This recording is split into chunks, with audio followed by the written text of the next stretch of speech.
Everybody, Lael with DPV Music Lessons here.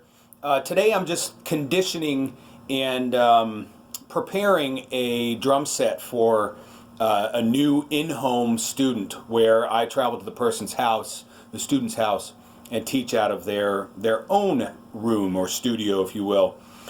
This drum set was purchased for her. It's a Tama drum set. I love Tama drums. This is a Tama Imperial Star. The Imperial Star comes with a full set of cymbals, stands, hardware, pedals, the throne, everything. And it's great. It's a super, super great way for beginner drummers to have their first instrument and have a complete package. So I quite often normally use a Old English wood oil to treat the wood before I put the drum heads on. Today I happen to just have a Pledge wood oil, restoring oil, and it's really not a huge deal as to what kind of restoration oil that you use. These have been recommended to me by other professionals, and so these are kind of the two that I go back and forth between. But I basically just use like a microfiber cloth, something that doesn't have a whole lot of little balls of cloth that roll up, especially on the inside of some of the cheaper woods. Like this is probably a poplar shell. Don't quote me on that, but I think it's probably a poplar shell, which is just a cheaper wood.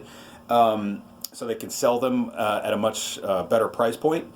But sometimes the inside of the drum will be really rough, and on any of your intermediate kits to pro level kits, you won't have that kind of a rough surface. But anyhow, you want to find a rag that you can, spray this down and be able to rub inside the drum without having all those balls of cloth and stuff ball up on you.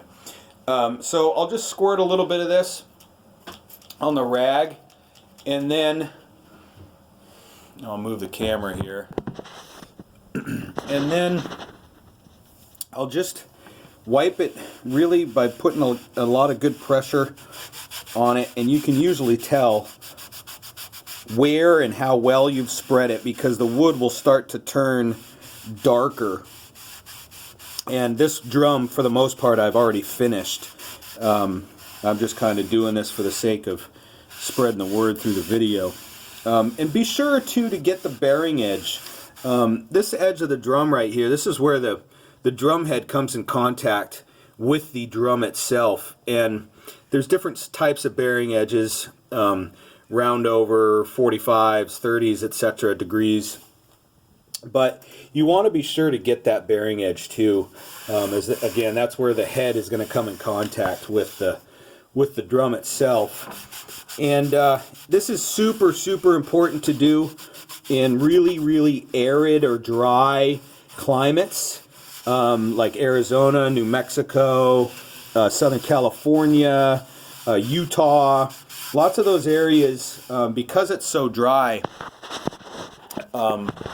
you will have drums crack if you don't condition them. They'll get super dry and super dry and super dry, and like anything, when it dries out, it just cracks. In more humid climates, like where I am right now in Nashville, Tennessee, this is something that you can do and probably get away with every couple of years. I just do it out of habit nearly every time I change my drum heads. Albeit, I should probably change my drum heads a little more often than the student that's in grade school or elementary or high school. You're probably not changing your heads more than every couple of years. And then I would absolutely do it, even in the more humid climates.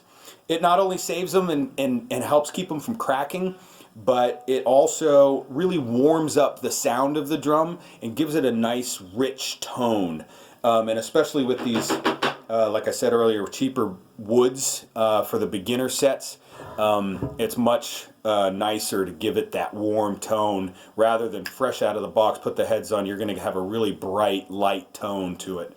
So that's all for today. Conditioning and setup and tuning for an in-home student starting tomorrow. Get after it.